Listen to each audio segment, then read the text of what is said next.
Jeff Goldblum. What does Jeff Goldblum want? I want my money back.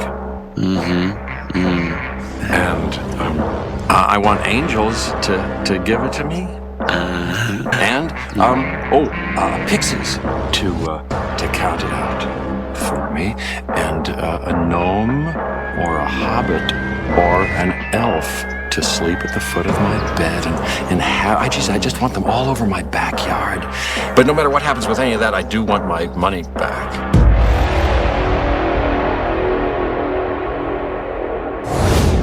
What's up, everybody? And welcome back to another YoJoeJerk toy review. I'm your host, the amazing Larry. And today we'll be looking at the 1000 Toys Lobster Johnson. Alright, let's start with this box. We get an image of the figure, 1000 Toys logo. On this side of the box, you get basically nothing. On the other side, you do get nothing. Top of the box, Hellboy. Back of the box, Magnola artwork. Bottom of the box, Lego mush barcode. Alright, this guy comes with a slip sleeve, so let's get that off real quick. And here we get a nice presentation of the figure, looking good. Right here's my tiny little butcher knife. Cut, pop, and the pull-out game. Alright, and real quick, we get that nice tray. You could get a quick look at the figure now, and I'ma get all this shit out for you to see. Now, let's take a look at this fucking Lobster Johnson. And I gotta say, right off the bat, 1000 Toys always just gets that Magnola effect, right? Now, getting in really close, all that nice texturing, got the nice sculpt lines across the top, down to his goggles, which by the way, the color gradient couldn't be more perfect. And on the other side of his face, you got the same thing going on. We got the little buckle painted there. And around to the back, just more of that nice texturing. And I think the texturing is what really just makes it feel like it just jumped out of the comic book page. So we're gonna start on the boots. We get this nice glossy boot here. We get a weak ass ball joint right there. It does go back and forth, does go up and down, and this does have tilt. But unfortunately, when you use these kind of joints down here, the figures don't stand well. So up here, you think you'd get a boot cut, but you don't. He is double jointed pinless, but does not get a lot of range at all. The pants are sculpted really well, though. It really does get that perfect aesthetic. So up here, we get this weird, like, upper thigh cut. It does give it a little bit of range. And then the leg kicks out a little bit, and it does kick forward a little bit. So at least you can get his knees into some kind of dynamic posing, but not that much, unfortunately. Up here at the waist, we got this beautiful belt, nice paint all over the buckle, nice texture in there. Got these canister grenades right there. Got nice paint on the pins. Back here, we have pocket,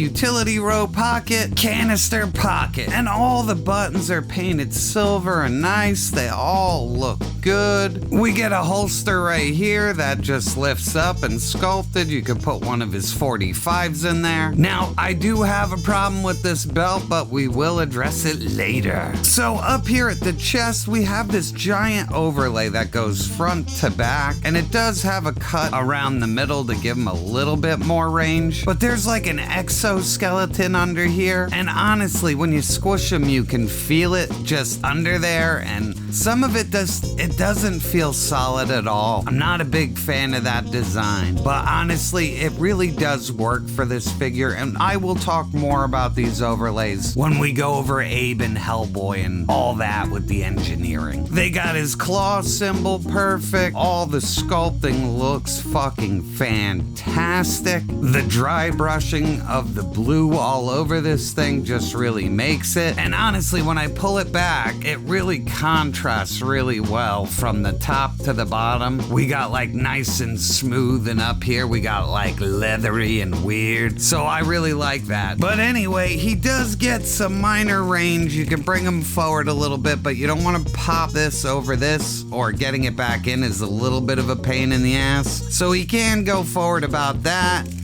You can bring him back a lot through there. And this lifts and moves with the body, but be careful, you don't want to pop it out. So he gets a decent amount of range, and down here he's on just a ball hinge, so he gets a ton of range going that way. So up here at the neck, if you look at this piece down here at his chest, this is a part of that exoskeleton that I was talking about. So you see it moves with the whole neck as I move it, which does give him a shitload of range. So he can look up, he can look down and forward really fucking far, and that's pretty goddamn amazing. So I would say this little floating neck system is pretty unbelievable, all things considered. So at the shoulder, he does have movement up there. He does have a bit of bicep swivel. He is double jointed pinless and gets a lot of range. And down at the gloves, he has a ball joint in there, but these cuffs on the glove kind of hinder the movement a little bit. And over here on the left arm, it's the same deal, except for when we get down here to the claw of justice. And this is just awesome. They did it perfect. If you don't know what this is, after he kicks your ass and takes you in, he brands your fucking forehead with that, so they know that Lobster Johnson kicked your balls in. So very cool on that. All in all, a pretty cool figure so far, but let's go check out them accessories. Alright, so Lobster Johnson comes with an array of accessories, so let's go over them. He comes with double 45s, he comes with open splayed hands. Back here he comes with double trigger finger hands. We got his fisticuff hands. And down here we have his action grinning face. And here he is with the fisted hands, and these look fucking great. And like I said, the contrast between the textures just looks so good. Like I'm buying this as that navy blue overlay, and these are the black pants and gloves. Like, it's so good. And here we have him with the open splayed hands, and this figure is really highly posable. Like, I know I was trashing it before, but really just starting to pose it, I gotta say I'm really impressed by this thing's posability, even though the knees are very limited. And here he is with the double pistols, and this just finishes it all off, because this is like a signature look for him. Pistols are sculpted amazing. They actually have nice brown grips on there and are sculpted really good. Nothing for blast effects, but that's okay. And like I said, this is just a beautiful representation of Mignola's artwork. And I also put that I stepped on a Lego grin face on him. Now this is where I have a major gripe. This guy uses two pistols and he's only got one holster on his belt. That really is just a design flaw for a character that's known to use double pistols. So that's just my little 2 bits on that situation. Now we have to go over all the negatives about the 1,000 Toys releases of Hellboy. Hellboy himself is an awesome fucking figure that I love, but he is a giant piece of overlay, and there's a teeny weeny exoskeleton inside the body, which basically makes plug and port things. Like, he has a holster that goes here, but if I just try and keep pushing it in, it pushes into this body, which is like a little sponge. Do you see that? So that totally doesn't work. And yes, this looks amazing, and in theory it's a good idea, but if you're gonna have poured in pieces, they're never ever gonna pop in and out the way they should. So I just leave the holster off. Plus,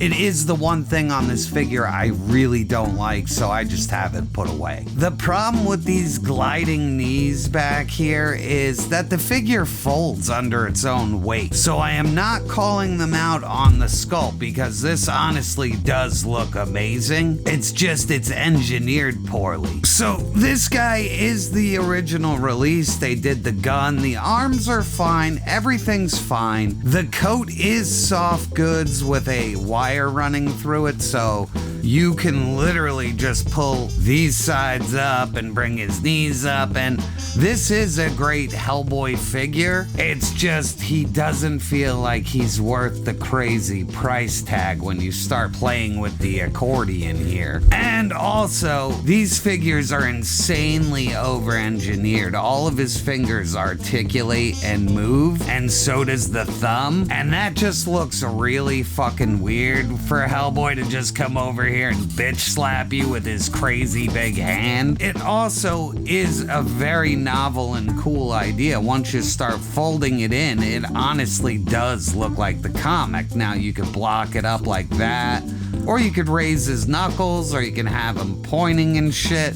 It just looks kind of weird, so I just leave it in the fist. And honestly, if they just left it in the big fist, it would have probably cut the price down significantly. You get over engineering and it just raises the price so much. So I didn't mind this one so much for the price, but our next figure just broke my fucking heart. So this is the Abe Sapien for the line, and yes, I know in my hands he looks fucking perfect, and he looks amazing, and he does look like he just jumped off the page. I mean, just look at the detail in the jacket and the BPRD symbol. He did come with a knife sheath and a gun holster again, because they're made out of this wonky, weird plastic. I just didn't want to put it in there. But this is where over-engineering takes over. See, he's all gooey up here, which comes down into this hard piece, which connects to here. So basically, if I move Abe's arm even a little bit, it pops out, and then this piece falls off. This is the only thing meeting that under that piece of plastic, and it's not long enough to actually catch in the end of the socket. So basically, when I move his arm, the pressure is applied wrong here, and then it just pops the fuck out. So honestly, I have to stack it, put it in there like that, and then I have to push until it feels like it's gonna break, and then it still doesn't work. And then also the hands are on this limp dick wrist, so they just pop out. So if you want to put like the harpoon in his hand, it just fucking falls out every time. And then the engineering on his legs, he's got the limpest little fucking ankles, so he can't stand really. He's double jointed pinless, so he does get a lot of range. I'm not gonna say anything about that. And like I said, the sculpting's all there. He looks like he should out of the fucking comics. Like, it's amazing. They just did a piss poor job with the engineering. And also his vest does come off, which makes it even more perfect, and then we could just pop that off over his head. And there he is with his vest off, and like I said, he looks perfect, but his arms just fall the fuck apart. It's really sad for how expensive these figures are. But I gotta say, they are the best interpretation of the artwork, so there is a trade for that if you're a fan. And for a size comparison, he does scale well with the other 1,000 Toys Hellboy figures. And here he is with the Mezco Indiana Jones and the Shadow. Next up, we have the Zolocon Steel Brigade figure and Pandora. Next up, we have him with G.I. Joe Classified Road Pig and motherfucking Chuckles. And last up, we have him with the Marvel Legends Deadpool and the Punisher. So at the end of the day, and my final thoughts on the 1,000 Toys releases of the BPRD, I think it started great with Hellboy. He's just a little too expensive. And then it went to complete shit because this figure being $100 is completely unacceptable. I mean, his fucking arms fall off. He buckles under his own weight. He's got limp wrists. Like, everything bad that could happen happen in an expensive figure. And that made me really hesitant to buy Lobster Johnson. I love the Hellboy comics, and I fucking love this character. Like, he hits all the right buttons for me. And I gotta tell you, the goofy engineering is still here. It's actually built well this time. His fucking arms keep falling off on me. It's driving me insane. He is 100 times better than the Abe over here. Maybe I just got a dud on Abe. I would say if you're into Hellboy and you're not looking to play with these things like crazy, they are really good figures. They just aren't good figures for the price. They are way too expensive, and this guy totally isn't worth what I paid for him. He is one of my favorite characters of all time, so there is that. So make what you will of all of this, and that's all I got this time, people. I'd like to thank you for stopping by, and I'll catch you on the next review. Woo. Holy fuck! That was diabolical! Don't forget to like, share, and subscribe! She's dead. Wrapped in plastic. No! Deep breath. Yo, it's YoJoeJerk, ready to assert toy game slinging toys, pocket filled with pearls. You know, Jim Tobelson said they had to call in a hostage negotiator. Yeah, well, Jim Tobelson's a fucking chatty Cathy. Get on with it! Thank you, motherfuckers. Thank you, raw dogs. your Yo, we some wild fuckers. milkshake. Mega powers rise, taking down the block. I drink it up! Podcast hot. I wouldn't know what to do with one if I caught it. Like sushi, toy You know, I games on the just grind, stacking do toys, getting things. bushy. Spicy Tim spitting flames, You hotter tell her than the that you sent damn you here. sun. All combined, alchemy How sorry I creating am I can no longer be her podcast friend. goes to jerk. Just walk away.